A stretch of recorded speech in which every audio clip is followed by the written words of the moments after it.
করো, সেই আমল কোনোদিন বৃথা যায় না। আল্লাহ বলে, বান্দা তোমার নামাজের মধ্যে নবীর মুহাব্বত না থাকলে এই নামাজ আল্লাহ পর্যন্ত কবুল হবে না। বান্দা তোমার রোজার মধ্যে যদি আল্লাহর নবীর মুহাব্বত না থাকে, নবীর মুহাব্বত বিহীন কোন রোজা আল্লাহর কাছে কবুল হবে না। বান্দা যত ইবাদত ও বান্দা তুমি করবা, যদি নবীর মুহাব্বত না থাকে ওই ইবাদত আল্লাহর কাছে কবুল হবে না। আল্লাহ বলে, বান্দা যত ইবাদত তুমি করবা সব ইবাদত হবে নবীজির তরিকায়। বান্দা যদি নবীর তরিকায় যেই কোনো ইবাদত তুমি করো, ওই ইবাদত আমার আল্লাহ কবুল করে নেবে, ঠিক কিনা? এ মুসলমান ইমানদার আল্লাহর গোলাম, আল্লাহ বলে, বান্দা আমি আল্লাহ পাকের ভয় নিয়ে চলো, আমি আল্লাহ পাকের ভয়। এ বান্দা তুমি কোথায় গেলে পাইবা? আল্লাহ বলে, বান্দা মাছ বাজারে খোঁজ করলে আমি আল্লাহর ভয় অর্জন করতে পারবা না। বান্দা দোকানপাটে খোঁজ করলে আমি আল্লাহর মুহাব্বত ভয় পাইবা না। বান্দা রে, আমি আল্লাহর মুহাব্বত যদি পেতে চাও, বান্দা মুয়াজ্জিন সাহেবের আজান শোনার পরে মসজিদে গিয়ে 5 বেলার নামাজ আদায় করো। নামাজের সিজদার মধ্যে গিয়া যদি বান্দা বলো সুবহানা রাব্বিয়াল আ'লা, আমি আল্লাহ পাকের পবিত্রতার ঘোষণা দাও।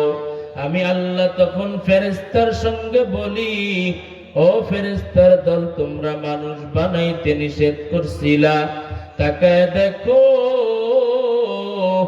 আমার বান্দা ওই যে দেখো সিজদায় গিয়ে আমি আল্লাহর পবিত্রতার ঘোষণা দেয়, আমি আল্লাহ পাকের প্রশংসা করে, আমি আল্লাহর গুণগান গায়।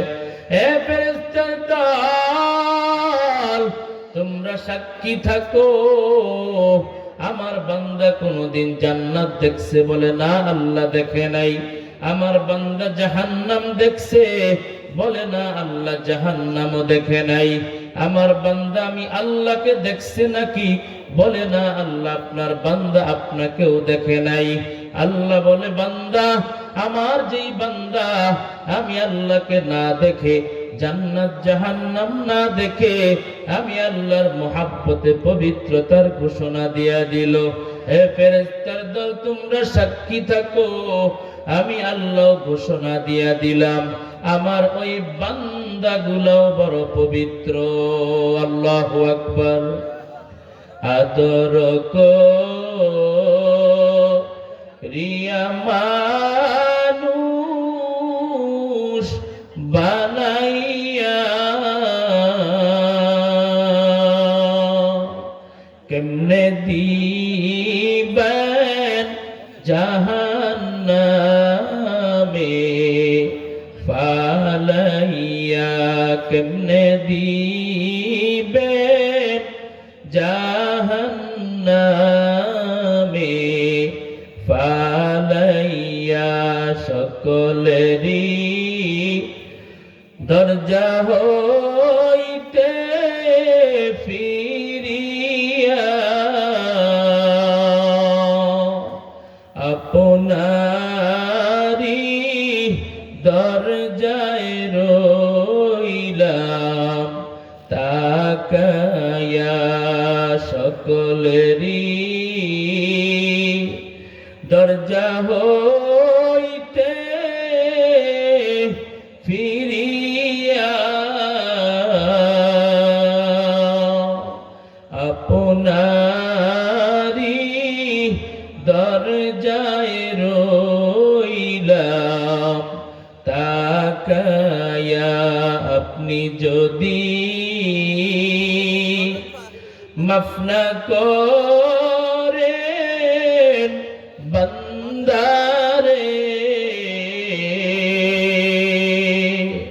বলে না আপনার বান্দা যাবে কার কাছে তওবা করে, আবার তওবা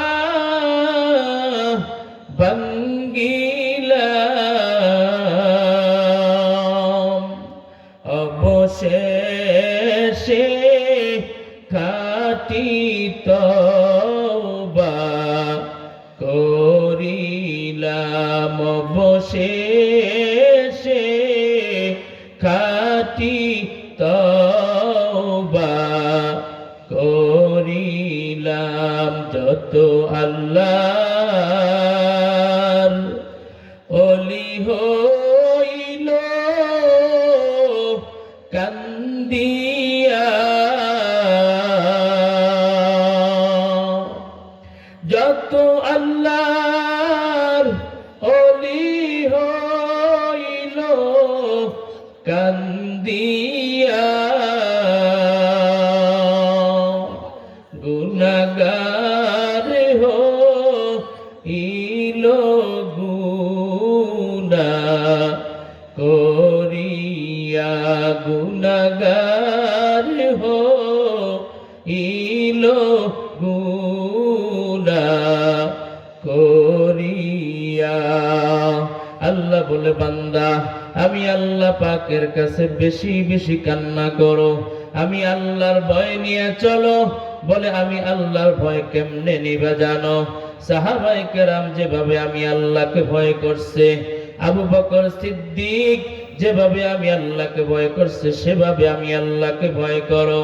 আবু বকর সিদ্দিক গভীর রাত্রে মসজিদে নববীর মধ্যে গুনগুন গুনগুন করে করে নামাজে দাঁড়ায় কান্না করে। রহমতের নবী, মায়ার নবীর ঘুমটা ভেঙ্গে গেল। নবীজি মসজিদে নববীর মধ্যে গিয়া দেখে নামাজের মধ্যে দাঁড়ায় আবু বকর কান্না করে। নামাজের পর নবীজি আবু বকরকে জিজ্ঞেস করে, আবু বকর আপনি নামাজে দাঁড়ায় কেন কান্না করেন? আমার আল্লাহ তো দুনিয়াতে আপনার হাতে জান্নাতের টিকিট দিয়ে দিলেন। 10 জন সাহাবী জান্নাতের টিকিট দুনিয়াতেই পেয়ে গেলেন, তার মধ্যে 1 নাম্বার হলো আবু বকর। এরপর নামাজের মধ্যে দাঁড়ায় দাঁড়ায় কেন কান্না করেন আবু বকর? আবু বকর ডাক দিয়ে বলে, ইয়া রাসূলুল্লাহ, ইয়া হাবিবাল্লাহ, নবী গো, ও নবী, আমি এমনি এমনি কান্না করি নাই। কোরআনের একটা আয়াত আমাকে বড় কান্না করায়। বলে, আয়াতটা কি?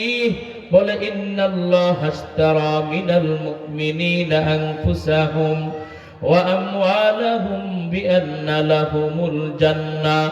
আল্লাহ বলেন, আমি আল্লাহ মুমিন বান্দার জান মালকে কিনে নিয়েছি জান্নাতের বিনিময়ে। ইয়া রাসূলুল্লাহ, ইয়া হাবিবাল্লাহ, আমার বড় ভয় হয় যে আল্লাহ আমাকে জান্নাত দান করলেন, আল্লাহ যদি বেজার হয়ে আবার জান্নাতটা ফিরায় নিয়ে যায়। কারণ কি জানেন? ইয়া রাসূলুল্লাহ, আমি আবু বকর একটা কাপড়ের ব্যবসা করি, কাপড় দোকান আমার। 2-3 মাস পরে একটা মহিলা কাপড় আইনা ফিরে দিয়া গেল। আমি বললাম, আম্মা জান, কাপড়টা কেন ফিরে দিয়া গেলেন? বলে, আবু বকর, আপনার কাপড় আমার পছন্দ হয় না, আমার টাকা দিয়ে দেন, কাপড়টা নিয়ে যান। ইয়া রাসূলুল্লাহ, ইয়া হাবিবাল্লাহ, আল্লাহ যদি